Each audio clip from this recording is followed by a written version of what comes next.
49 fertility centre మీకు అందిస్తుంది కేవలం 899 రూపాయలకి ఫర్టిలిటీ అసెస్మెంట్ ప్యాకేజ్. సాధారణంగా మనలో చాలా మందికి ఒక నమ్మకం ఉంటుంది, భర్త చనిపోతే ఆస్తి మొత్తం ఆటోమేటిక్గా భార్యకే వచ్చేస్తుంది అని. కానీ చట్టం ప్రకారం అది పూర్తిగా నిజం కాదు. భవిష్యత్తులో ఆస్తి గొడవలు రాకూడదంటే మహిళలు ఖచ్చితంగా తెలుసుకోవాల్సిన కొన్ని ముఖ్యమైన పాయింట్స్ ఉన్నాయి. మామ ఆస్తిపై కోడలికి హక్కు ఉంటుందా?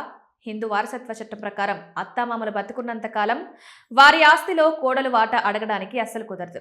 ఒకవేళ అత్తమామలు చనిపోతే ఆ ఆస్తి నేరుగా వాడి కొడుకుకి వెళ్తుంది.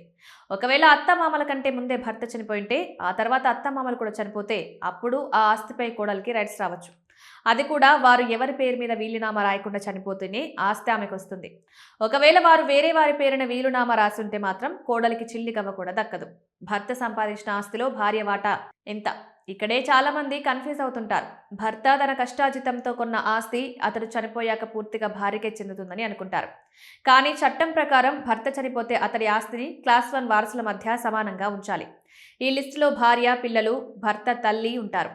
భర్త చనిపోయే సమయానికి అతడికి భార్య, ఒక కొడుకు, కూతురు, తల్లి ఉంటే ఆస్తిని 4 సమాన భాగాలుగా చేస్తారు. అందులో భార్యకు కేవలం 1 భాగం మాత్రమే వస్తుంది. అంతేకాని మొత్తం ఆస్తి ఆమెకు దక్కదు. వీలునామా రాస్తే ఈ రూల్స్ అన్ని భర్త ఎలాంటి వీలునామా రాయకుండా చనిపోతేనే వర్తిస్తాయి. ఒకవేళ భర్త బతుకున్నప్పుడే నా ఆస్తి ఫలానా వారికే చెందాలి అని క్లియర్గా విల్ రాసి ఉంటే మాత్రం చట్టం దాన్నే ఫైనల్ చేస్తుంది. అతడు తన ఆస్తిని భార్యకు కాకుండా వేరే ఎవరికైనా రాసిచ్చినా ఆమె ప్రశ్నించడానికి వీల్లేదు. అయితే ఆ వీలునామా ఎవరైనా భయపెట్టి లేదా మోసం చేసి రాయించారని భార్య నిరూపించగలిగితేనే కోర్టులో ఛాలెంజ్ చేయగలదు. విధవలకు భరణం ఛత్తీస్గఢ్ హైకోర్టు ఈ మధ్య ఒక ఇంపార్టెంట్ తీర్పునిచ్చింది. భర్త చనిపోయిన తర్వాత భార్య తనను తాను పోషించుకోలేకపోతే, అంటే ఆమెకు ఉద్యోగం, ఆస్తి లేకపోతే ఆమె తన మామ నుంచి మెయింటెనెన్స్ క్లెయిమ్ చేయొచ్చు.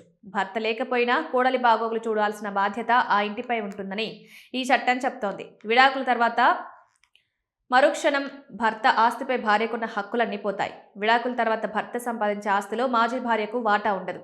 కేవలం ఆమె మెయింటెనెన్స్ మాత్రమే అడగగలదు. అయితే ఇక్కడ మెలికుంది. భార్యాభర్తలు విడిపోయినా పిల్లలకు మాత్రం తండ్రి ఆస్తిలో పూర్తి హక్కులుంటాయి. తండ్రి ఆస్తి పిల్లలకే చెందుతుంది. భార్యాభర్తలు కలిసి జాయింట్గా కొన్న ప్రాపర్టీ ఉంటే మాత్రం దాన్ని ఇద్దరికీ సమానంగా పంచుతారు. 2005లో వచ్చిన చట్ట సవరణ తర్వాత పరిస్థితి మారిపోయింది. తండ్రి ఆస్తి అది పూర్వీకులదైనా లేదా స్వాజితమైన కొడుకులతో పాటు కూతుళ్లకు కూడా సరిసమానమైన వాటా ఉంటుంది. పెళ్లైనా కాకపోయినా ఆడపిల్లలకు ఆస్తిలో లీగల్ రైట్స్ పక్కాగా ఉంటాయి. ఆస్తి వ్యవహారాలు ఎప్పుడూ కాస్త గందరగోళంగానే ఉంటాయి. అందుకే భర్త చనిపోయినప్పుడు లేదా ఆస్తి పంపకాల విషయంలో ఇరుగు పొరుగు మాటలు వినకుండా ఒక మంచి లీగల్ ఎక్స్పర్ట్ని సంప్రదించడం ఎప్పుడూ మంచిది.